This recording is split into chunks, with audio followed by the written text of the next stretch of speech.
ជាដំបូងសូមគោរពជំរាបសួរដល់អ្នកទាំងអស់គ្នាហើយថ្ងៃនេះខ្ញុំមានការចាប់អារម្មណ៍ពីរថយន្តបាញ់គ្រាប់រ៉ុកែតច្រើនរបស់ប្រទេសថៃដែលត្រូវបានដាក់ពង្រាយនៅតាមព្រំដែនកាលពីចំនួនរវាងកម្ពុជានិងថៃរយៈពេល5ថ្ងៃក្នុងនោះខ្ញុំមានការចាប់អារម្មណ៍ពី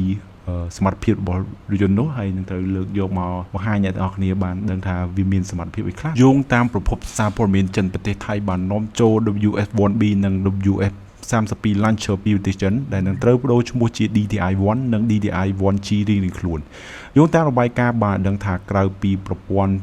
រ៉ុកែតប្រទេសថៃក៏បានចុះកិច្ចសន្យាជាមួយប្រទេសចិនដើម្បីភ្ជាប់រថយន្តបាញ់រ៉ុកែតច្រើន DTI-1G របស់ខ្លួនជាមួយនឹងប្រព័ន្ធផ្កាយរណបកំណត់ទិសដៅ Baidu ដោយដាក់ឈ្មោះថា DTI-1GS ជាមួយនឹងមុខងារប្រព័ន្ធផ្កាយរណប DTI-1GS អាចធានាបាននៅភាពត្រឹមត្រូវក្នុងចម្ងាយ50ម៉ែត្រពីគោលដៅរបស់សត្រូវ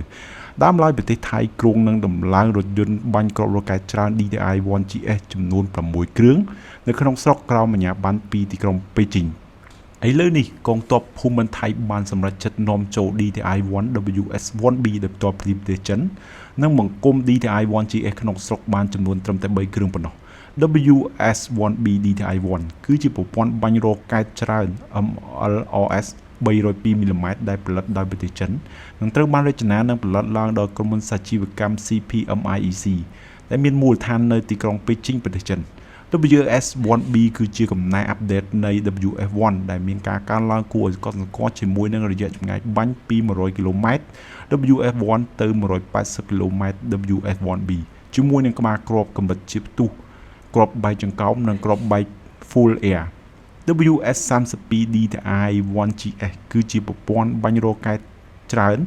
MLRS 300 មីលីម៉ែត្រដែលផលិតដោយប្រទេសចិនដូចគ្នាដែលរួមបញ្ចូលនៅបច្ចេកវិទ្យាទំនើបនាំផ្លូវ